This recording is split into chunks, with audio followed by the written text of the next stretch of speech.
This is Paul Turner, the Immigration Browser at Imperium Chambers. Thank you for tuning in. Please subscribe to my channel and hit the notification button for all immigration news. Today is really just an update in really where we are with the ETS TOEIC or English language testing scandal that has fallen the government and its consequences for individuals. As people will know that have been caught up in the ETS scandal, which follows on from the Panorama programme going back as far as 2014, the government had awarded a contract to ETS Global BV to validate and carry out English language tests. And then it was discovered that there was some cheating.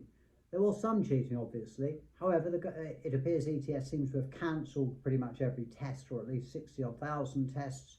And it then turns out that when it was investigated, that ETS didn't really know what they were doing, failed to really help the government, failed to provide information about their testing services, which led to a number of test cases. The first and most important probably being SM Qadir, which found that the Secretary of State had narrowly discharged the burden of proof.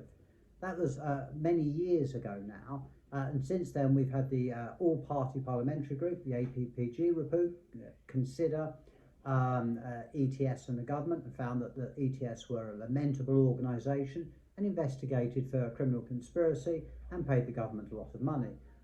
We've also had the National Audit Office report, which also again criticised ETS, as well as the Public Accounts Committee, which criticised ETS.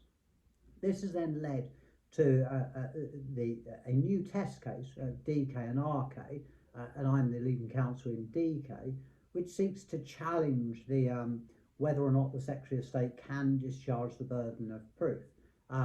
Because if the Secretary of State can't discharge the initial burden of proof by relying on ETS, then really the whole case falls away, because when fraud is alleged, it's for the government to prove it.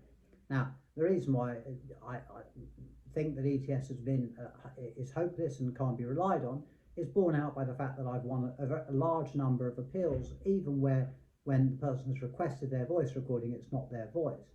That doesn't carry any weight because there's no metadata which attaches whoever sat the test to whatever is sent from ETS. Now, the case permission was granted in the Court of Appeal a long time ago by Lord Justice Singh as to whether to admit the new material. This led to the Home Office conceding the matter and sending it back to the upper tribunal. The upper tribunal decided to split the case into two. And on the 1st and 2nd of March this year, there was a hearing to see whether the Secretary of State could still justify refusing people and discharging the initial burden of proof.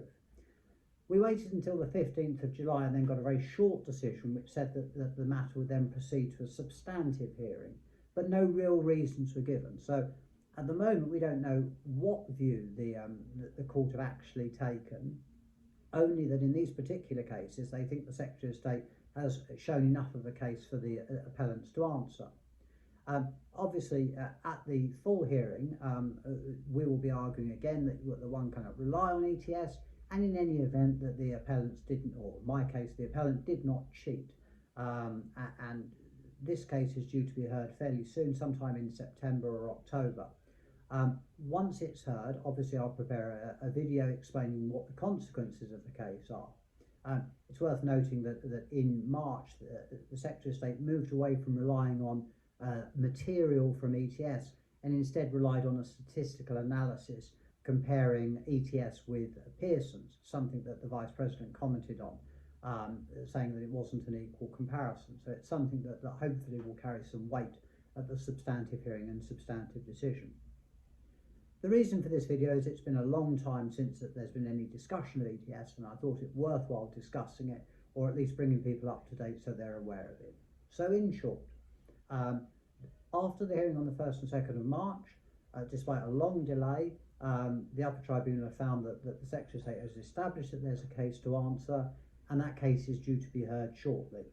The outcome of that case and the consequences are likely to affect, or potentially affect, many, many thousands of people, and I will keep you, as I say, I've mentioned, updated as to the outcome. I hope you've enjoyed watching this video. If you have any questions or other issues that you'd like me to discuss, please let me know in the comments below. Thank you again. Please stay safe. This is Paul Turner, the Immigration Browser at Imperium Chambers.